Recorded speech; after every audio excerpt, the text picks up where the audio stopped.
রাজধানীর এলিফ্যান্ট রোডে ব্যবসায়ী এহতেসামুল হককে কুপিয়ে জখমের ঘটনায় হত্যা চেষ্টা মামলায় সাধারণ সম্পাদকের নাম আসায় ক্ষুব্ধ নিউ মার্কেটের কয়েকশো ব্যবসায়ী। রোববার দুপুরে ব্যানার ও প্ল্যাকার্ড হাতে সড়কে অবস্থান নেন তারা। ব্যবসায়ীদের দাবি, ঢাকা নিউ সুপার মার্কেট দক্ষিণ বণিক সমিতির সাধারণ সম্পাদক মোহাম্মদ জাহিদ হোসেনকে উদ্দেশ্য প্রণোদিতভাবে মামলায় জড়ানো হয়েছে।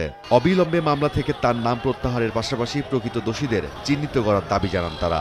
মানববন্ধন শেষে নিউ মার্কেট থানায় স্মারকলিপি জমা দেওয়া হয়। এই একটা ভালো লোক, সৎ লোক এবং আমাদের মাঝে সে ওখানে ছিল না, এই ভিডিও প্রেস প্রমাণ উনি আমাদের মাঝে ছিলেন। উদ্দেশ্যমূলকভাবে বিভ্রান্তমূলকভাবে ওনাকে আসামি করে আমাদের মার্কেটের উন্নয়ন অগ্রযাত্রা এবং মার্কেটের ব্যবসায়িক পরিবেশ নষ্ট করার জন্য একটা চক্র চেষ্টা করতেছে বলে আমি মনে করি। আমরা এই কমপ্লেক্সবাসী ওই আপনার ওই পাড়া যারা আছে হকার্স মার্কেটে সকলে আমরা ঐক্যবদ্ধ হয়েছি যে মিথ্যা মামলা আমরা মেনে নেব না। এদিকে হত্যা চেষ্টা মামলায় আসামিদের নাম দেওয়ার বিষয়ে জানেন না বলে দাবি আহত ব্যবসায়ী স্বজনের। আমাদের ফ্যামিলিগতভাবে